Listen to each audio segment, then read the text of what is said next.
Aujourd'hui, dans les aventures de Sokka, document niveau 1. Pour que Sokka soit un bon chasseur-cueilleur, il doit apprendre à analyser les traces d'animaux et les buissons qu'il découvre. Par exemple, devant ces traces d'animaux, Sokka pourrait se demander: de quel animal s'agit-il? Quand est-il passé par là? Où se dirige-t-il? Afin de bien repérer l'animal qu'il cherche. Tandis que toi, pour bien réussir tes examens, tu dois apprendre à analyser les documents qui te seront fournis dans un cahier documentaire qui accompagne l'examen. Devant ce document, tu pourrais te demander: de quoi parle ce document? Quelle est sa source? De qui parle-t-il? La méthode Sokka. Sokka.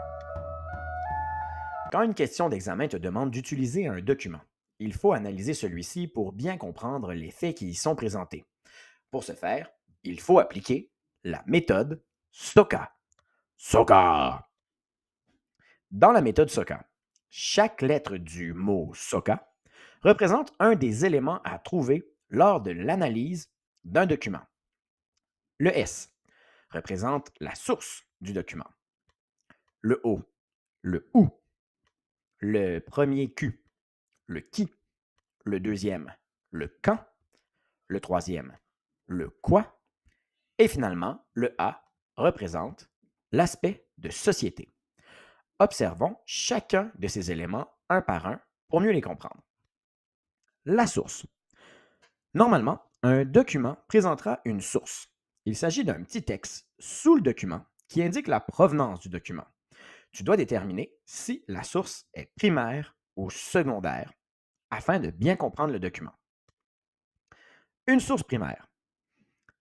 C'est un document écrit par un individu présent à l'époque de l'événement en tant qu'acteur ou témoin. Donc, si dans un examen, on te demandait d'utiliser un document qui présente un extrait du journal de bord de Christophe Colomb, écrit par Christophe Colomb, eh bien, ce serait une source primaire, car Christophe Colomb était présent lorsque les événements ont eu lieu. Une source secondaire, c'est un document écrit par un individu qui n'est pas présent à l'époque de l'événement. Par exemple, si on te fournissait un extrait provenant d'un livre historique écrit par un historien en 2015 qui raconte les aventures des voyages de Christophe Colomb. À ce moment-ci, ce serait une source secondaire, car le document provient d'une source d'où l'auteur n'était pas présent lors des événements. Une source primaire peut contenir plusieurs éléments que tu recherches, comme le qui, le quoi, le quand ou le où. Elle est donc très utile pour t'aider à analyser. Tandis qu'une source secondaire contient rarement des informations qui peuvent nous être utiles pour mieux comprendre un document. Exemple, dans ce document, qui a pour titre La population durant la préhistoire, on voit un texte et sous le texte, on retrouve un petit texte. Jean, Guylaine, Caïn, Abel, Odzi, L'héritage néolithique, Paris, Gallimard, 2011, texte adapté à des fins pédagogiques. Ce petit texte est la source. Lorsqu'on l'analyse, on réalise que les auteurs, Jean Guylaine, Caïn, Abel et Odzi, qui ont écrit un livre qui s'appelle L'héritage néolithique, produit à Paris par la maison d'édition Gallimard en 2011, n'étaient pas présents lors des événements, puisque le document parle d'événements qui ont lieu durant la préhistoire et que ce document a été écrit en 2011. C'est donc une source secondaire. Aucune information dans cette source ne nous est vraiment utile. Maintenant, le où. Lorsqu'on analyse un document et qu'on recherche le où, on recherche toute information qui nous aiderait à savoir sur quel territoire se déroulent les faits du document. Est-ce qu'on indique le nom d'un lieu précis? Des informations sur le relief du territoire, sur l'hydrographie, les fleuves et les différents cours d'eau, et toute autre information pertinente qui nous aiderait à nous situer géographiquement. Lorsqu'on cherche le qui, on cherche toute information sur les acteurs présentés dans le document. Qui sont-ils? On cherche donc le nom d'un individu ou d'un groupe d'individus. Faites bien attention, un animal n'est jamais un qui, puisqu'il n'est pas un être humain. Quand? Lorsqu'on cherche le quand, on cherche toute information qui nous aiderait à savoir à quelle époque le document fait-il référence. Est-ce qu'on nomme une période historique précise, un siècle ou même une date? Et finalement, le quoi. Le quoi, c'est quel est le sujet du document, l'idée principale. Un document peut parler de différentes choses, mais ces différents éléments gravitent autour d'un sujet principal, le quoi. Lorsque tu analyses un document, tu devras surligner ces informations sur le document afin de les identifier. Petit conseil, utilise 4 couleurs de surligneurs différents afin de t'aider. Par exemple, dans le même document que nous avions commencé à analyser, dont la source était secondaire et donc pas pertinente pour nous. Si nous commençons par analyser le titre, ce qui est toujours une bonne idée, la population durant la préhistoire. La population est un qui. Donc, on nous parle d'un groupe de personnes, la population. Durant la préhistoire est un quand.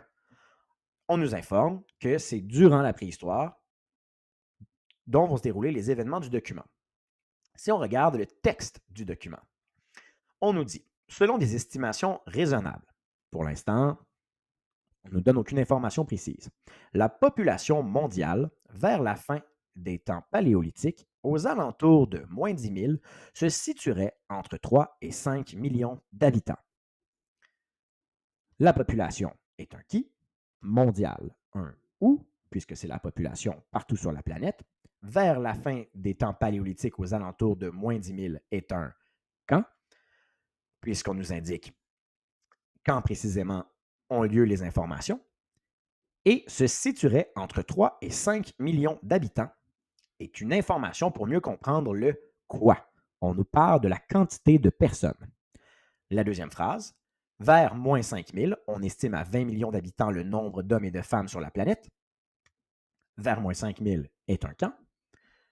On estime à 5 millions d'habitants le nombre à 20 millions d'habitants le nombre de personnes est un quoi. Il nous aide à compléter le sujet du texte.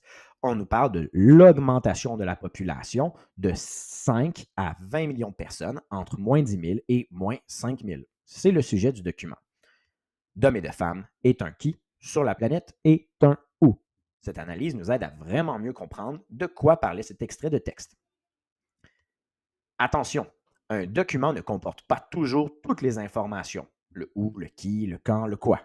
Par exemple, un document pourrait présenter uniquement le où et le quoi, mais pas le qui et le quand. Cela veut dire que tu peux déduire l'information manquante par toi-même ou que cette information n'est pas utile pour répondre à la question. Terminons avec l'aspect de société. De quel aspect est-il question dans le document? Nous avons vu ensemble en classe les aspects social, politique, économique, culturel, territorial et scientifique. Lorsque tu analyses un document durant un examen, tu devras écrire le nom de l'aspect à côté du document. Par exemple, continuons l'analyse de notre document. Maintenant que nous savons de qui, de quoi, de quand et où se passent les événements et que nous savons que la source est secondaire, posons-nous la question, quel est l'aspect? Dans ce document, puisqu'on parle de la population et de sa variation, on s'intéresse à l'aspect social. Maintenant, il est temps de te tester. Va faire le questionnaire document niveau 1 sur Classroom.